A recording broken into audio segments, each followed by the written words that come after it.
Daniel Jeremiah here on the Rich Eisen Show. How did Kuechly's retirement hit the scouting community and everybody else, all the evaluators at East West Shrine? Daniel? Just surprised, I think. I was bummed because I know Dan Morgan a little bit. Dan Morgan's a great guy. Obviously was a great player there.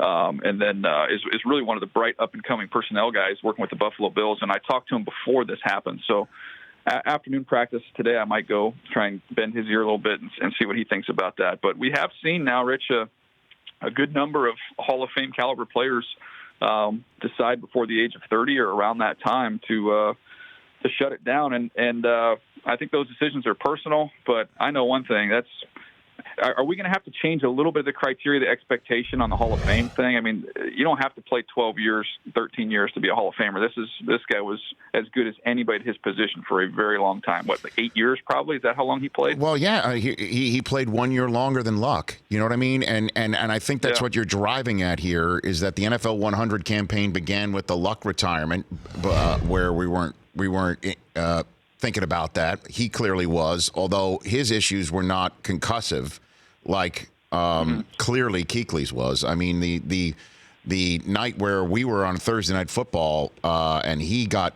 his bell rung so badly and he's crying hysterically leaving the field, and we learn it's not him crying hysterically because he realized he had another concussion.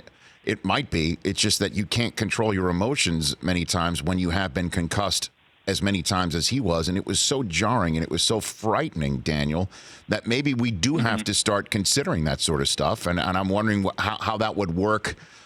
You are boots on the ground right in the middle of what we would call the culture of the NFL. So what do you think?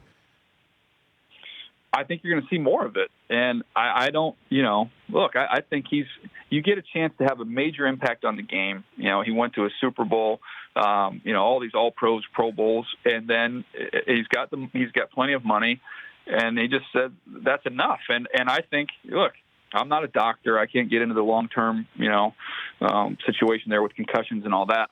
I just think it's a personal decision, but I think you're going to see it happening more and more. And as from a personnel side, standpoint, the way I would look at it, or other people look at it, you can't assume any longer that you're going to have these guys for, 14, 15 years. It's changing. And, I don't think it's a bad thing, Rich. I think they gave tremendous amount to this game. The game gave a tremendous amount to them, and they decided to move on. I go back to Kuechly. When we were talking about him, I was with the Philadelphia Eagles during that draft, and I just pulled it up because I wanted to make sure that I was right on this. But we thought there might have been like an error in the computer system because we had all of his production. Rich, 3 years at Boston College, 158 tackles, 183 tackles, 191 tackles. I mean, this guy, not just in the NFL, he was in on every play in college. That's a lot of contact. For more of The Rich Eisen Show, tune to Audience Channel 239 on DirecTV for free on BR Live or download the Rich Eisen Show app.